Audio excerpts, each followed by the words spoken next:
ये एक fan made series है जिसे सिर्फ एंटरटेनमेंट पर्पस के लिए बनाया गया है। सो फाइनली हिराटेन जंप सीजन 2 का एपिसोड 2 आ चुका है जिसका नाम है return to ex zone resume. जानता हूँ काफी लेट हो गया, लेकिन इन आर्टवर्क्स को बनवाने में बहुत टाइम लगता है और कोशिश करूंगा आगे से जल्दी एपिसोड ला सकूं। अब बिना देरी किए इस एपिसोड को शुरू करते हैं। इस एपिसोड को शुरू करने से पहले मैं आपको एपिसोड फर्स्ट का एक छोटा सा रिकैप दे देता हूँ।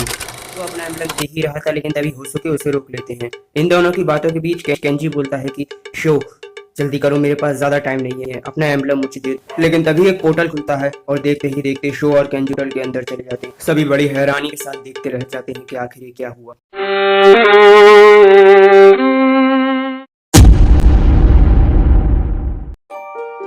अध्याय दूसरा, एक्स ज़ोन की वापसी। मकोटो बहुत शॉक होकर बोलती है, ये अचानक क्या हुआ, शो कहाँ चला गया। तभी ककेरो कहता है, अचानक एक पोर्टल खुला और शो और वो दूसरा लड़का।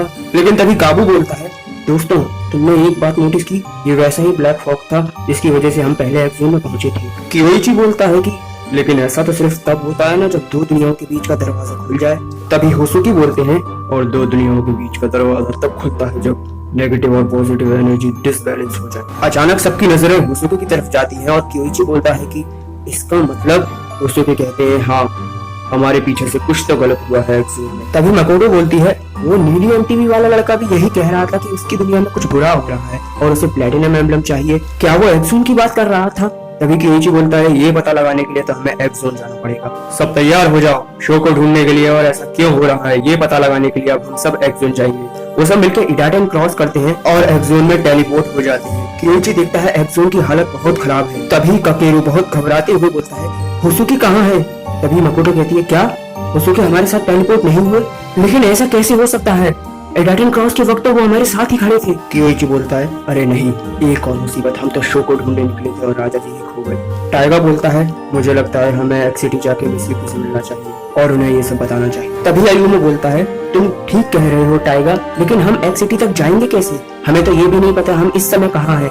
ये सुन के सब थोड़ी देर के लिए चुप हो जाती है। लेकिन तभी कियोइची को पीछे से एक जानी पहचानी आवाज सुनाई देती है और वो आवाज थी, कियोइची तुम आ गए। कियोइची पीछे मुड़ के देखता है और वो देखता है कि वहाँ खड़ा है, और यहाँ के एक बड़े सस्पेंस के साथ हमारा एपिसोड 2 खत्म हो जाता है। एपिसोड फर्स्ट और सेकंड ने हमें कई बड़े सवालों के साथ छोड़ दिया। आखिर वो नीली एमटीवी वाला लड़का कौन था? होसुके उनके साथ टेलीपोर्ट क्यों नहीं हुए? और आपको क्या लगता है जिसने कियोइची को पीछे से आवाज दी है वो कौन हो सकता है? कमेंट सेक्शन में बताना। और अगर आपको ये कहानी पसंद आ रही है तो प्लीज इस चैनल को सपोर्ट करना। इस चैनल को आपकी सपोर्ट की बहुत जरूरत है। वीडियो को लाइक करो, चैनल को सब्सक्राइब करना, और बाकी मैं मिलूंगा आपसे अपने अगले एपिसोड में। बाय।